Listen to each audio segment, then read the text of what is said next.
We're making a saddlebag style backpack today. So this is our model number 82 backpack. This one was made out of Buck Brown New Latigo from Wicked and Craig. But for the bag that I'm making today, I'm gonna be using a golden tooling leather from American Leather Direct.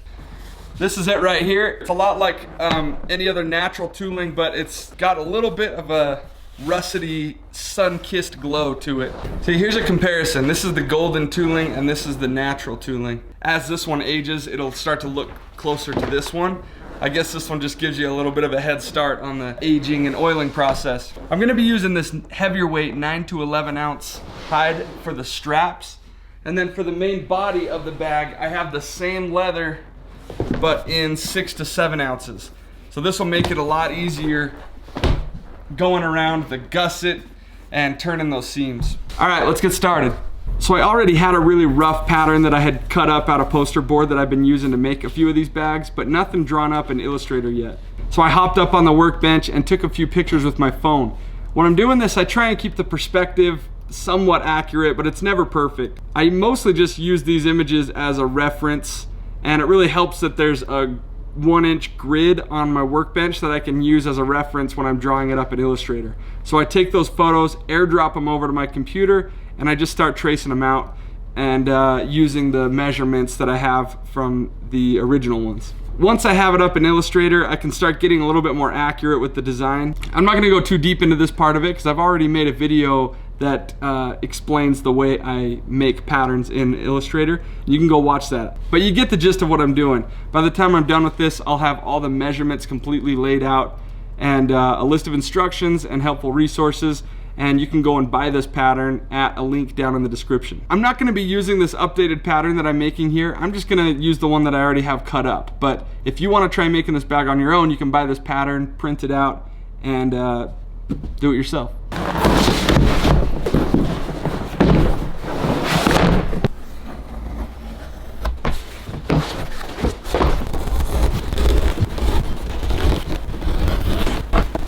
Okay, in the case that I didn't get a perfectly straight cut, I like to set my strap cutter at just about 1/4 of an inch, just to clean up this edge before I cut a bigger one.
Okay, these three pieces together collectively are our full gusset. These two pieces are on the side, this is the bottom section. And the length of your gusset is really important. We gotta make sure that the length of the gusset perfectly matches up to the outside edge of the part that it's gonna be stitched to. So in the pattern, I allowed for a 1/2 inch overlap, and I skived the edges down just a little bit so that there's not so much bulk. But with a 1/2 inch overlap right there, this full length should measure out to be about 39 inches. And we're right on the money. So my general rule of thumb is that a gusset, at least in leather that's about this weight, a gusset should be about 1 inch shorter than the length of the edge that you're stitching it to. One way you can measure that is by taking like a piece of thread, or in this case some lace, and just wrapping it around, holding it down all the way around. And if I'm right, this should be about 40 inches. And it's right on the money.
All right, it's about midnight and I'm not quite done with the bag, but it's time to wrap it up or else I'm gonna start losing my mind and making too many mistakes.